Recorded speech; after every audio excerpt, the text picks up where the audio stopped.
నమస్తే ఓరుగల్లు 9 న్యూస్ కి స్వాగతం। భారత రక్షణ మంత్రి రాజ్నాథ్ సింగ్ ఆదివారం యూపీలోని లక్నో సిటీలో బ్రహ్మోస్ క్షిపణి తయారీ కేంద్రాన్ని ఢిల్లీ నుండి వర్చువల్ గా ప్రారంభించారు। ఆయన ఢిల్లీలో మాట్లాడుతూ తాను లక్నో ఎందుకు రాలేకపోయానని వివరించారు। తప్పనిసరి పరిస్థితుల్లో ఢిల్లీలో ఉండాల్సి వచ్చిందని అన్నారు। ఇదే రోజున మన శాస్త్రవేత్తలు ప్రోటాన్లోని అణు పరీక్షలు చేస్తున్నారని 40 నెలల్లోనే ఈ యూనిట్ను పూర్తి చేశామని ఇంత తక్కువ సమయంలో ఈ యూనిట్ను సిద్ధం చేసిన వారికి ధన్యవాదాలు తెలిపారు। మేడ్ ఇన్ ఇండియాలో భాగంగా క్షిపణి ఏర్పాటు కేంద్రాన్ని యూపీలో ప్రారంభించామన్నారు। ఆపరేషన్ సింధూర్లో బ్రహ్మోస్ క్షిపణి పనితీరు గురించి పాకిస్తాన్ను అడిగితే తెలుస్తుందన్నారు। బ్రహ్మోస్ పవర్ ఏంటో పాకిస్తాన్కు తెలుసని యూపీ సీఎం యోగి ఆదిత్య అన్నారు। పాకిస్తాన్పై బ్రహ్మోస్ క్షిపణి ప్రయోగించామన్నారు। టెర్రరిజంపై బ్రహ్మోస్ క్షిపణి సమాధానం చెబుతుందని అన్నారు। బ్రహ్మోస్ క్షిపణి పనితీరు ప్రపంచమంతా చూస్తుందన్నారు। డిఫెన్స్ ఇండస్ట్రియల్ కారిడార్లో బ్రహ్మోస్ సూపర్సోనిక్ 300 కోట్ల రూపాయలతో బ్రహ్మోస్ ప్రొడక్ట్ యోగి ఆదిత్య తెలిపారు। ఈ యూనిట్ సుమారు 80 హెక్టార్ల స్థలాన్ని ఉచితంగా ఇచ్చిందని పేర్కొన్నారు। विरोधी और आतंकी संगठनों ने भारत माता के मस्तक पर हमला करके कई परिवारों के सिंदूर मिटाए थे। उन्हें भारतीय सेना ने ऑपरेशन सिंदूर के माध्यम से इंसाफ दिलाने का काम किया है और इसके लिए आज सारा देश भारतीय सेनाओं का अभिनंदन कर रहा है। ऑपरेशन सिंदूर सिर्फ एक सैन्य कार्रवाई भर नहीं है, बल्कि भारत की राजनैतिक, सामाजिक और सामरिक इच्छा शक्ति का प्रतीक है। यह ऑपरेशन आतंकवाद के खिलाफ भारत की दृढ़ इच्छा शक्ति का और सैन्य शक्ति की क्षमता और संकल्प शक्ति का भी प्रदर्शन है। हमने दिखाया है भारत आतंकवाद के खिलाफ जब भी कोई कार्रवाई करेगा तो आतंकवादियों और उनके आकाओं के लिए सरहद पार की जमीन भी सुरक्षित नहीं रहेगी। भारतीय सेनाओं ने ऑपरेशन सिंदूर को पाकिस्तान में मौजूद आतंकी ढांचा ढहाने के उद्देश्य से लॉन्च किया था। हमने उनके आम नागरिकों को कभी निशाना नहीं बनाया था, मगर पाकिस्तान ने न केवल भारत के नागरिक इलाकों को निशाना बनाया, बल्कि मंदिर, गुरुद्वारा, गिरजाघर पर भी हमले करने का प्रयास किया।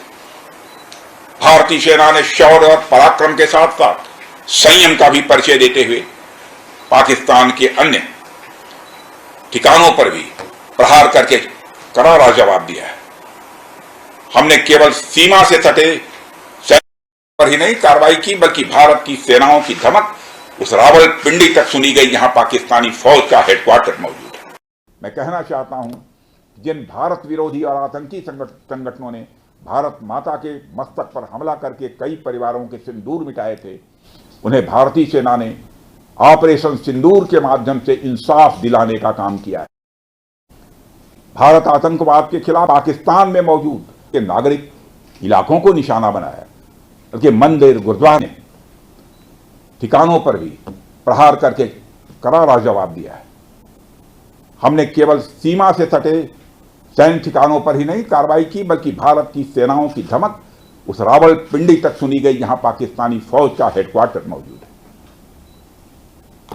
मित्रों, भारत में आतंकवादी घटनाएं करने और कराने का क्या अंजाम होता है, यह पूरे विश्व ने उरी की घटना के बाद देखा, जब हमारी सेना ने पाकिस्तान में घुसकर सर्जिकल स्ट्राइक की।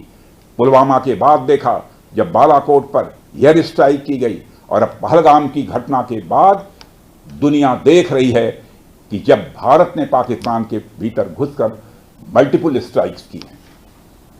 आतंकवाद के खिलाफ प्रधानमंत्री नरेंद्र मोदी ने स्पष्ट कर दिया है कि यह नया भारत है जो आतंक के खिलाफ सरहद के इस पार और उस पार दोनों तरफ प्रभावी कार्रवाई करेगा। यह हमारे प्रधानमंत्री जी ने स्पष्ट रूप से यह संदेश दे दिया है। ब्रह्मोस मिसाइल क्या होती है, अभी ऑपरेशन सिंदूर के अंदर इस मिसाइल के पराक्रम की एक झलक देखी होगी, और नहीं देखी होगी तो कम से कम पाकिस्तान वालों से पूछ लेना चाहिए कि ब्रह्मोस मिसाइल की ताकत क्या है।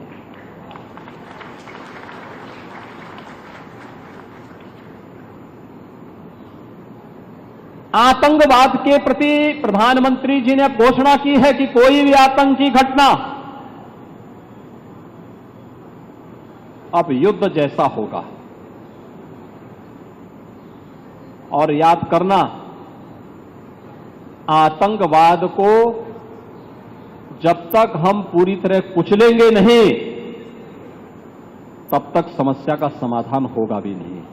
अब समय आ गया है जब इसको कुचलने के लिए हम सबको एक स्वर से प्रधानमंत्री मोदी जी के नेतृत्व में पूरे भारत को, पूरे उत्तर प्रदेश को मिलकर के इस अभियान के साथ जुटना होगा। आतंकवाद कुत्ते की पूंछ है जो कभी सीधी होने वाली नहीं, जो प्यार की भाषा मानने वाली नहीं है। उसको उसकी भाषा में जवाब देने के लिए तैयार होगा और इस दिशा में भारत ने ऑपरेशन सिंदूर के माध्यम से दुनिया को एक संदेश दे दिया है। తెలంగాణ ఈఏపీ సెట్ ఫలితాలు విడుదలయ్యాయి. సీఎం రేవంత్ రెడ్డి ఫలితాలను విడుదల చేశారు. నేరుగా విద్యార్థుల మొబైల్స్ కి రిజల్ట్స్ వచ్చేలా ఏర్పాటు చేశారు. అలాగే వెబ్సైట్ లో కూడా చెక్ చేసుకోవచ్చని ఈ ఏడాది తెలంగాణ ఈఏపీ సెట్ 2025 పరీక్షలను చూస్తే అగ్రికల్చర్ డిపార్ట్మెంట్ విభాగానికి 81,198 మంది విద్యార్థులు హాజరయ్యారు. ఇక ఇంజనీరింగ్ సిస్టమ్ చూస్తే 2,07,190 మంది విద్యార్థులు పరీక్షకు హాజరైనట్టుగా తెలిపారు.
హనుమకొండ నుండి కేవలం 20 కిలోమీటర్ల దూరంలో మండలం గూడూరు విలేజ్ సమీపం పచ్చని చెట్ల మధ్యలో ప్రకృతి అందాలతో పొలాల మధ్యలో సాధన విలేజ్ రిసార్ట్ మీకోసం.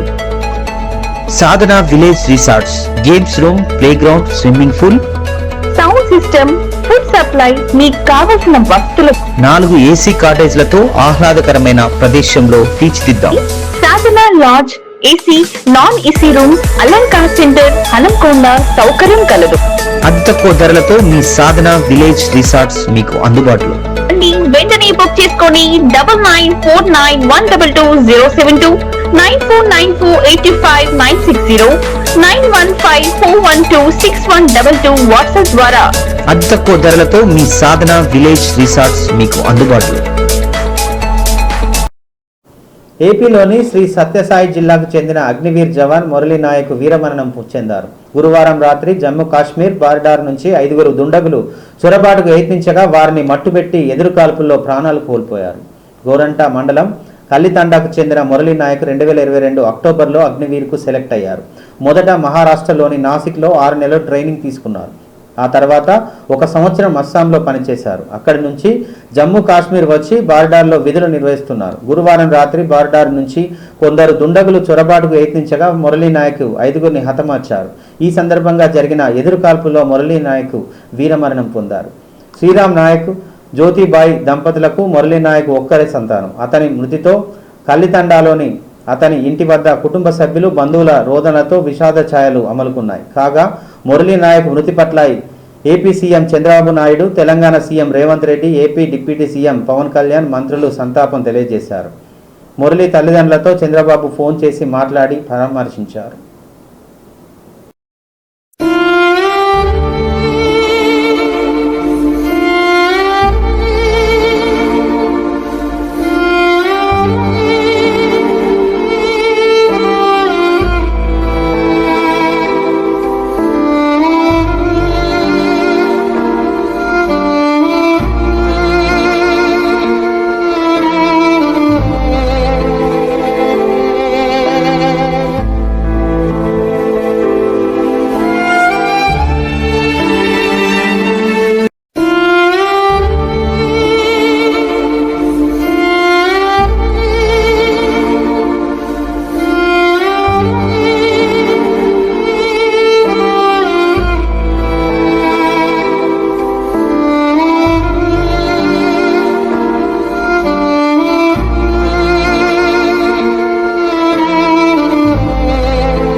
దక్షిణ కాశీగా పేరుగాంచిన కాళేశ్వర పుణ్యక్షేత్రం సరస్వతి పుష్కరాలకు రెడీ అవుతుంది. జయశంకర్ భూపాలపల్లి జిల్లా కాళేశ్వరంలోని మే 15 నుంచి నిర్వహించేందుకు ప్రభుత్వం కసరత్తు చేస్తుంది. మానవాళికి మహోపకారిగా మోక్షప్రదాయినిగా నిలుస్తున్న పవిత్ర సరస్వతి నది పుష్కర శోభను సంతరించుకుంటుంది.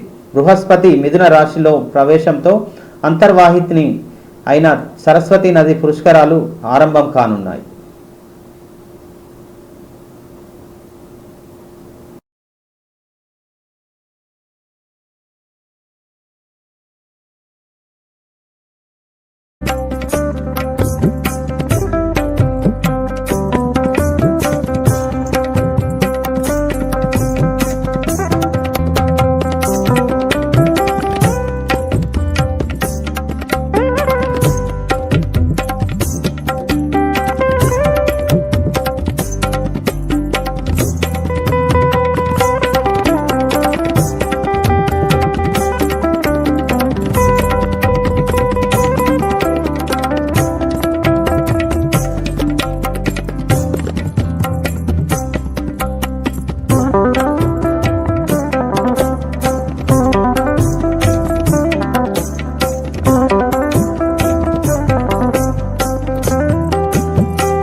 ఇండియన్ ఎయిర్ ఫోర్స్ కీలక ప్రకటన చేసింది. ఆపరేషన్ సింధూర్ ఇంకా కొనసాగుతుందని ట్వీట్ చేసింది. తమకు అప్పగించిన టాస్క్ను విజయవంతంగా పూర్తి చేశామని చెప్పింది. ఆపరేషన్ సింధూర్పై ఊహాగానాలు నమ్మొద్దని, పూర్తి వివరాలు కాసేపట్లో వెల్లడిస్తామని ట్వీట్ చేసింది. మే 11న సాయంత్రం భారత్ పాకిస్తాన్ కాల్పుల విరమణకు ఒప్పుకున్నాయి. అయితే కొన్ని గంటల్లోకి పాక్ కాల్పుల విరమణకు తూట్లు పొడిచి సరిహద్దుల ప్రాంతాల్లో డ్రోన్ల దాడులు చేసింది. దీనిపై సర్వత్ర విమర్శలు వెలువడుతున్నాయి. ప్రతిపక్షాల నుంచి కూడా వ్యతిరేకత వచ్చింది.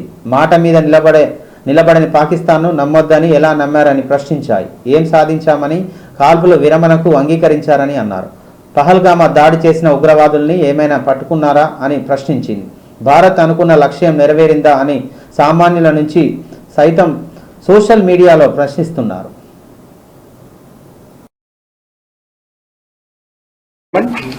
अत्यंत ही निंदनीय है और पाकिस्तान इनके लिए जिम्मेदार है। हमारा मानना है कि पाकिस्तान इस स्थिति को ठीक से समझे और इस अतिक्रमण को रोकने के लिए तुरंत उचित कार्रवाई करे। इस स्थिति पर अतिक्रमण से निपटने good evening the understanding arrived at earlier this evening between the director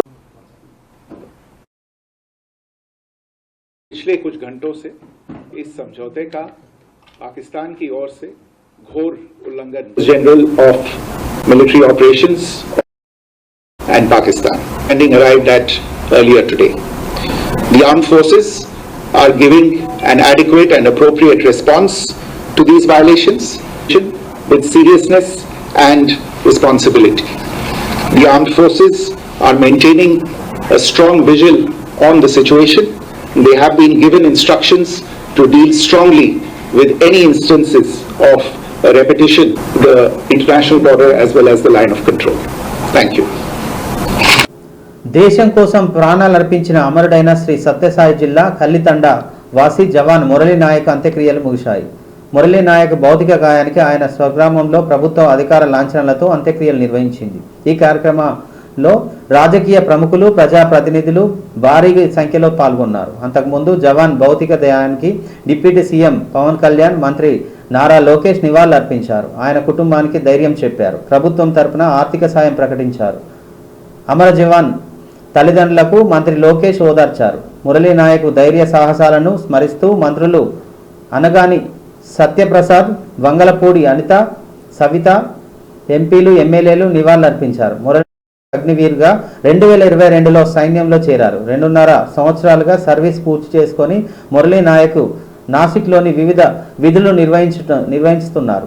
army అధికారుల పిలుపు మేరకు ఆపరేషన్ సింధూర్ తర్వాత జమ్మూ కాశ్మీర్లో విధులు నిర్వహించేందుకు వెళ్లారు. పహల్గామా దాడి తర్వాత భారత్ పాకిస్తాన్ మధ్య జరుగుతున్న కాల్పుల్లో రౌజార్ హెక్టార్లో జరిగిన ఫైరింగ్లో మురళీ నాయక్ వీరమరణం పొందారు.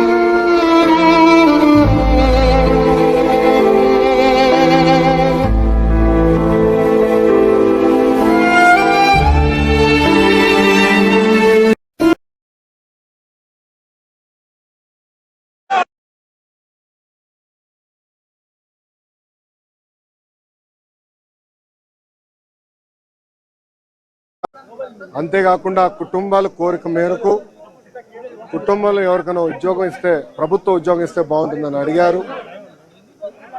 కుటుంబంలో అంటే బిడ్డలు ఎవరు లేరు, ఒకే బిడ్డ కనుక తండ్రికి ప్రభుత్వ ఉద్యోగం ఇవ్వాలనేది కూటమి ప్రభుత్వం నిర్ణయించడం జరిగింది. ఇంతేకాకుండా అంత్యక్రియలు సొంత భూమిలో జరుగుతుంది కనుక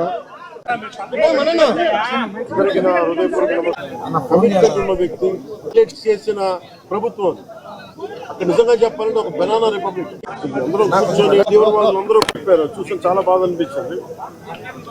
అతను ఇష్టపడవచ్చు కానీ అటాక్ చేయాలి బలమైన ఉదాహరణ కూర్చోబెట్టి ప్రస్తుతం వరకు 25 లక్షల రూపాయలు మన కుటుంబానికి నా వ్యక్తిగతంగా నేను సాయం చేస్తానని తెలియజేసుకుంటే ఇది ఇలాంటి పరిస్థితులు రాకూడదని కోరుకుంటాం. కానీ దురదృష్టవశాత్తు ఇలాంటి దేశ ప్రసవకానికి ఒకే ఒక్క కొడుకు, ఇంకెవ్వరు లేరు, ఒక్కటే ఒక కొడుకు. In Gokul Chat in Hyderabad, family 300 square yards. In addition to that, since he is the only child, for his father, the government has decided to give a government job. The final rites are taking place in their private land. We have decided to erect a memorial in the private land, and government in the district headquarters will also onslaught by the Indian.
దొరల పాలన కోసం దోపిడీదారులు ఏకమవుతున్నారు. తస్మత్ జాగ్రత్త అని deputy CM Mallu Bhatti Vikramarka అన్నారు. Aswaraopeta oil palm factory ప్రాంతంలో 39,000 రూపాయల కోట్లతో 6 విద్యుత్ సబ్స్టేషన్ల రెవెన్యూ శాఖ మంత్రి పొంగులేటి శ్రీనివాసరెడ్డి, ఖమ్మం ఎంపీ రామసహాయం రఘురామరెడ్డి, ఎమ్మెల్యే జారె ఆదినారాయణతో కలిసి శనివారం ఆయన భూమి పూజ చేశారు. అనంతరం సభలో మాట్లాడుతూ మారుమూల గిరిజన గ్రామాల అభివృద్ధి ధ్యేయంగా దంపేట మండలం పర్కల గండిలో 2.24 కోట్ల రూపాయలు, అశ్వరావుపేట మండలం అచ్యుతాపురంలో 3.10 కోట్ల రూపాయలు, తిరుమల కుంటలో 3.15 కోట్ల రూపాయలు, కావడి 2.24 కోట్ల రూపాయలు, అశ్వరావుపేట పట్టణంలో 2.53 కోట్లతో 33/11 kV టెల్లు నిర్మించామని అన్నారు. నియోజకవర్గంలో కరెంటు సమస్య లేకుండా చూస్తామని రెవెన్యూ మంత్రి పొంగులేటి శ్రీనివాసరెడ్డి అన్నారు. నేనేమో అదనంగా పనులేదే, మీలాగా 7.5 లక్షల కోట్లు అప్పు చేయలేదే, అయినా మేము ప్రతి అర్హత కలిగిన కుటుంబానికి 500 రూపాయలకే గ్యాస్ సిలిండర్ ఇస్తా ఉన్నాం. ఈరోజు రాజు ఆరోగ్యశ్రీ కార్యక్రమాన్ని పెంచి 90 లక్షల కుటుంబాలకు ఈరోజు 10 లక్షలతో రాజు ఆరోగ్యశ్రీ కార్యక్రమాన్ని చేస్తూ ఉన్నాం. 10 ఏళ్లు కూడా ఈ బిడ్డల భవిష్యత్తునే ముడి కూడా కలెక్టర్ గారికి పంపి సంపదనంతా కంప్లీట్ చేయొచ్చు అని చెప్పి లెక్కగట్టి వాటిని ప్రణాళికాబద్ధంగా వడ్డీ లేని రుణాలు ఇచ్చేటువంటి కార్యక్రమాన్ని ఈరోజు ఇందిరమ్మ ప్రభుత్వం తీసుకొని ముందుకు పోతాం. సెల్ఫ్ ఎంప్లాయ్మెంట్ కింద రాకోదని చెప్పి ఉద్యోగాలకి చెప్పారు, కట్టారా?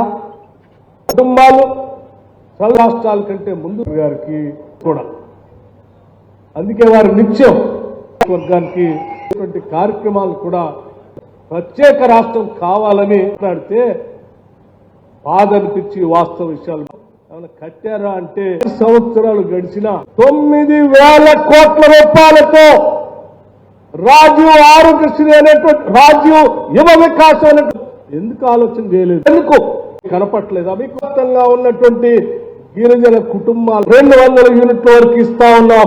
ఆ పేద కుటుంబాలందరిలో వెలుగు నింపుతా ఉన్నాం. ఇది రాష్ట్ర ప్రజల తరఫున. తెలంగాణ ప్రభుత్వం ఎంతో ప్రతిష్టాత్మకంగా నిర్వహిస్తున్న మిస్ వరల్డ్ 2025 పోటీలు శనివారం హైదరాబాద్ హైటెక్ సిటీలో అట్టహాసంగా ప్రారంభమయ్యాయి. తెలంగాణ పర్యాటక ప్రాంతాలు, సాంస్కృతిక సాంప్రదాయాలను ప్రపంచ సుందరిమణులకు చూపించాలని ప్రభుత్వం నిర్ణయం తీసుకుంది. అందులో భాగంగా మిస్ వరల్డ్ కంటెస్ట్ సోమవారం నల్గొండ జిల్లా నాగార్జునసాగర్లో ఉన్న బుద్ధ భవన్ ప్రాజెక్టును సందర్శించనున్నారు. ప్రపంచ సుందరిమణుల రాక కోసం నల్గొండ జిల్లా ఎస్పీ శరత్ చంద్ర ఆధ్వర్యంలో పోలీస్ శాఖ ప్రతిష్ట భద్రతా ఏర్పాట్లను చేస్తుంది. భద్రతా దృష్ట్యా bomb squad, dog squad, aerial domination బృందాలతో చేత విస్తృత తనిఖీలు నిర్వహించనున్నారు.